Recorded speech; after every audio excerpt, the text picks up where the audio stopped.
அஸ்ஸலாமு அலைக்கும். நான் நாவலப்பிட்டி நகரசபை மந்திரி என் பேர் அஷ்ரஃப் அலி.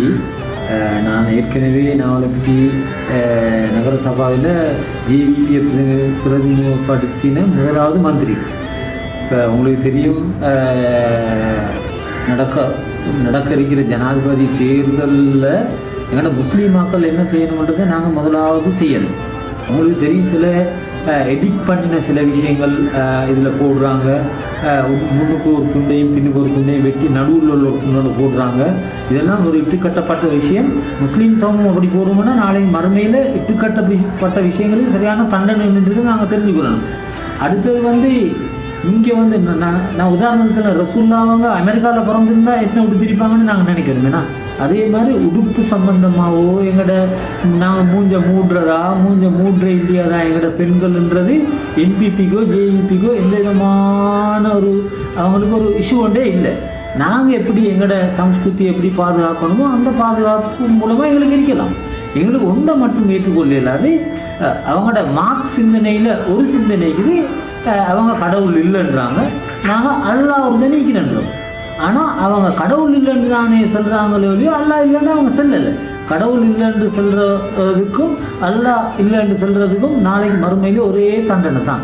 ஆகவே எங்களுக்கு அது இல்லை இன்னைக்கு விஷயம். இந்த நாட்டை கட்டி எழுப்புற திட்டம் அவங்கள்ட்ட இருக்குது. அந்த திட்டத்தை தான் நாங்கள் பார்க்கணும். எங்கன்னா மத வழிபாடுகள் நாங்கள் தாடி வைக்கிற இல்லையான்றது அவங்களுக்கு இஷ்யூ ஒன்றே இல்லை. இதெல்லாம் எங்களோட முஸ்லீம் சமூகம் எங்களுக்கு போடுற பொய் பிரச்சாரம். இந்த பொய் பிரச்சாரத்துக்கு நாங்கள் ஏமாறக்கூடாது. அநேகமாக ஏமாற மாட்டோம். மெயின் கேட்டால் நான் 75 வருஷமாக ஏமாந்திருக்கிறோம்.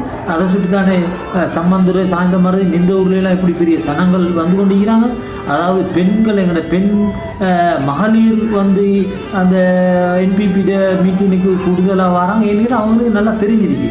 அப்போ இதில் விசேஷமாக நான் செல்லும் போது இந்த இளைஞர்கள் நல்லா தெரிஞ்சு சிந்தனை உள்ளவங்களாம் மாறணும். ஏன்னு கேட்டால் இவங்க செய்கிற இந்த சேறு பூசுகிற வேலையிலேருந்து வேலைக்கு பின்னுக்கால நாங்கள் போகாமல் இந்த என்பிபி அனுகுமார திசாநாயக தலைமையில் உள்ள அரசாங்கத்தை ஒரு 5 வருஷத்துக்கு தான் நாங்கள் கொண்டு சொல்லலாம். அந்த 5 வருஷத்துக்கு பிறகு எங்களுக்கு இதில் நலவு கொள்ளாமல் தெரியும். அது பிறகு எங்களுக்கு முடிவு ஒன்று எடுக்கலும். அப்போ நாங்கள் என்ன செய்கிறோம்னா வாரியாக போகணும். இந்த தர என்பிபிக்கு ஓட் போடுறதுக்கு நாங்கள் மட்டும் இல்லை. நான் ஒரு முக்கியமான விஷயம் ஒரு விடயம் ஒன்று சொல்கிறேன். ஒரு பெரியார் பெரியார்கிட்ட ஒரு தொழிலாளி ஒரு பயணம் கொண்டு செல்கிறார். நான் ஒரு குறிப்பிட்ட காலத்துக்கு மாதங்களுக்கு நான் ஊரில் இருக்க மாட்டேன். நான் என்னோடய தொழில் சம்மந்தமாக நான் ஊரை விட்டு போகிறேன். போயிட்டு வாங்கன்னு போயிட்டு வாங்கன்னு சொன்னதுக்கு அவர் திரும்பி வாரார். 3 நாளில் அவர் திரும்பி ஊரில் இருக்கிறார். அவர் கேட்குறாரு, அந்த பெரியவர் நீங்கள் போனீங்க தான், அந்த பணக்காரர் இருக்கிற ஏன் திரும்பி வந்தீங்கன்னு. இல்லை, நான் போகல ஒரு சிறகுடைஞ்ச பறவைக்கு இன்னொரு பறவை சாப்பாடு கொடுத்து கொண்டு இருக்குது. ஆகவே ரிஸ்க் அளிக்கிறவன் நல்லா தானே, அதை சுற்றி நான் எனக்கும் சாப்பாடு கிடைக்கும்னு வந்தேன் அப்படின்னு சொன்னார். அந்த பெரியவர் கேட்டாராம், நீங்கள் ஏன் அந்த பறவையாக இருக்கக்கூடாதுன்னு சொல்லி. ஆகவே நாங்கள் அந்த பறவையாக இருக்கணும். அந்த பறவையாக இருந்து மக்கள்கிட்ட போய்ட்டு செல்லணும், ஊடாக செல்லணும், சொந்த பந்தத்துக்கு செல்லணும், சொந்தக்காரனுக்கு செல்லணும், டெலிஃபோனில் செல்லணும், கூட்டாளி மார்க்கம் செல்லணும். இந்த வார செப்டம்பர் 21 இந்த என்பிபியை நாங்கள் வெற்றி வைக்கணும்.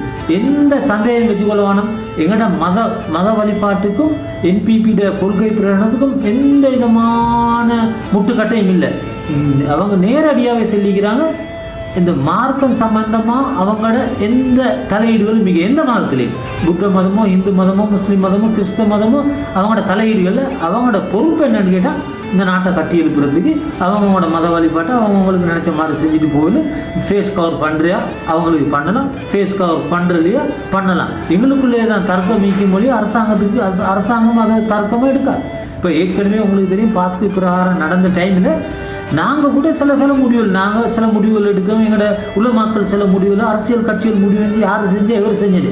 கடைசியாக என்ன நடந்துச்சு, நாங்கள் நினச்ச முடிவுகள்லாம் தலைகீழாக மாறி பாஸ்கு தாக்குதலுக்கு பின்னுக்கு தாக்குதலுக்கு பின்னுக்கு பெரிய ஒரு அரசாங்கத்தில் அப்போ இருந்த அரசாங்கத்தோட ஒரு சூழ்ச்சிக்கு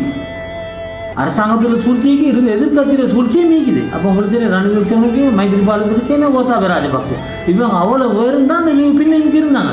அதுக்கு எங்களுக்கு சாட்சி ரணில் விக்ரமசிங்கடையும் ராஜபக்சடையும் இணைவு. ஆகவே இதில் வந்து சஜித் பிரேமதாச கட்சியில் வந்து போட்டியில் ஆட்கள் வராமலும் இல்லை, ரணில் விக்ரமசிங்கைக்கு போகாமலும் இல்லை. இப்போ போட்டியில் உள்ள 149 மந்திரிமார் 3 பிரிஞ்சு சஜித் பிரேமதாசையோடையும் ரணில் விக்ரமசிங்கோடையும் மீக்கிறாங்க. ஒரு குரூப் நாமல் ராஜபக்சோட இருக்குது. நான் முக்கியமான ஒரு விஷயம் பண்ண முஸ்லீம்களுக்கு நான் சொல்கிறேன், இதை நீங்கள் நல்லா கவனத்துக்கிடுங்க. நான் இந்த சம்பிக்கிறானவங்க எழுதின எல்லா புஸ்தகத்தையும் வாசிக்கிறேன். அவனுக்கு 7 மணி பகிரங்க ஒரு இது பண்ணுறேன். அவனை புஸ்தகத்தில் உள்ள எங்கள் சம்பந்தமான சென்னை இதை திருத்த சொல்லுங்க. அடுத்து வந்து அதை 43வது அத்தலிஸ் தூங்கினி சேனாங்கன்ற ஒரு கட்சியை உருவாக்கினார். அந்த டைமில் அவர் அந்த கட்சியை உருவாக்கிட்டு போயிட்டு சஜித் பிரேமதாசைக்கு இந்த சஜித் பிரேமதாச டிங் பேச்சை பேசிட்டிருக்கிறான். வேண்ட பின்கால போகிறதுல வேலைண்டு அவர் வேலைண்டு சென்ன அதே சம்பிக்கிறானவங்க தான் இன்றைக்கு சஜித் பிரேமதாசரை வந்துட்டிருக்கிறான். நான் அவர் சேலஞ்ச் பண்ணுறேன்.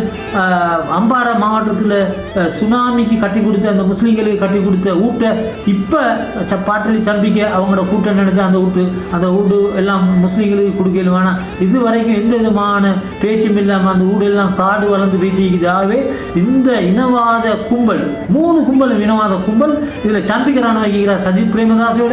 ஆகவே ரணில் விக்ரமசிங்கோட அதே போன்ற இனவாதிகள் நாமல் ராஜபக்சே எங்களை செல்ல தேவையில்லை. ஆகவே நீங்கள் இளைஞர்களான நீங்கள் வாலிபர்களான நாங்கள் இந்த வயதுகளான நாங்கள் எல்லாரும் சேர்ந்து இந்த 21ஆம் தேதி 5 வருஷத்துக்கு இந்த அனுகுமார் திசாநாயை கொடுப்போம். அவர் என்ன செய்கிறான்னு பார்க்குறதுக்கு இதை செவி சாட்சி நீங்கள் மற்றவங்களுக்கு செல்ல கேட்டு முடிக்கிறேன். அஸ்ஸலாமு அலைக்கும் வரஹ்மத்துல்லாஹி வபரகாத்துஹு.